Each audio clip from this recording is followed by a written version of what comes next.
Hey everybody, Andy Kvernen here on another Cornerstone Connection daily devotional. I wonder, do you remember the story of King David when he fought Goliath? David was a teenager at the time, a young boy. He was so small he couldn't even fit in Saul's armor. And here David walks into camp, and here he hears this Philistine from across the valley shouting these insults, hurling these defiant claims against the army of the living God. And David takes offense to this. David says to the people, like, hey, who is this guy that defies the army of the living God? Will nobody step up and fight him? And nobody would. Everybody was petrified of Goliath. They didn't want anything to do with the giant across the valley. And so David said, you know what? I'll do it. I'll step in and I'll trust God and I'll take this giant down with the help of God. And of course, you know the story. He gets 5 stones and a sling, and down the giant goes, and he cuts off his head with his own sword. It's this incredibly dramatic scene. And here in our Bible reading today, as we enter into the book of Psalms, we're reading largely the Psalms of David. David wrote a significant portion of the Psalter.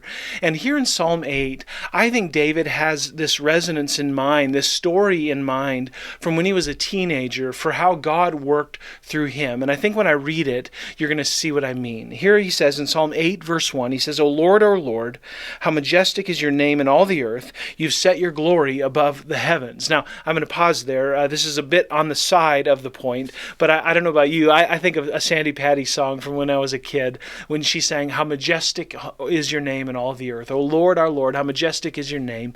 That rings a tone in my mind, and it resonates with my spirit. God is an amazing God. He is majestic. But listen to the interesting way that David recognizes God proclaiming his majesty on the earth. He says, O Lord, how majestic is your name in all the earth. You've set your glory above the heavens. Okay, God is transcendent. He's up here. We're down here. Listen to this. Verse 2, he says, out of the mouth of babies and infants, you've established strength because of your foes to still the enemy and the avenger. Friends, based on what I said earlier, do you think David has any experience with this?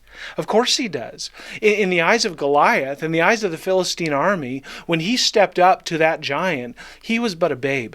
He was but an infant compared to the grandiosity of Goliath. David didn't stand a chance from a human perspective. But you know what? That's right where God wanted him. See, God delights in demonstrating his strength, not through those who are powerful, according to worldly terms, but through those who are weak, because it's in weakness that God's strength can be proclaimed. And so here David recognizes, using hyperbole, kind of exaggerating here, he says, out of the mouth of babies and infants, you've established strength because of your foes to still the enemy and the avenger. Friend, do you ever feel weak? Do you ever wonder, do I have what it takes to serve God in the ways that he deserves, in the way that is real in the needs around me? I'm going to confess to you, there are times when I feel that way. I feel weak. I know that I don't cut it. I don't measure up to the standard that's really required for effective things in the kingdom to happen.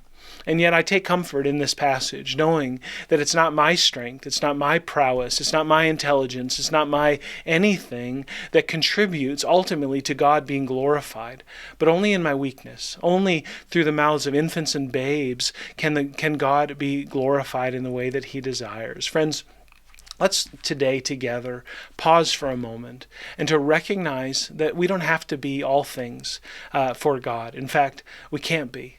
But what we can be is available. We can be like David, who steps into that valley, who sees this great spiritual battle happening, and a very real battle at that, and saying, hey, God, my God's big enough. My God can do this. Friends, it's not about you. It's not about me. Ultimately, it's about God. Let's let him use the mouths of infants and babes, people like us, to proclaim his glory in all the earth. And let's watch what he'll do. God bless you, friends. Have a great day. And Lord willing, we'll see you again soon on the Cornerstone Connection Daily Devotional.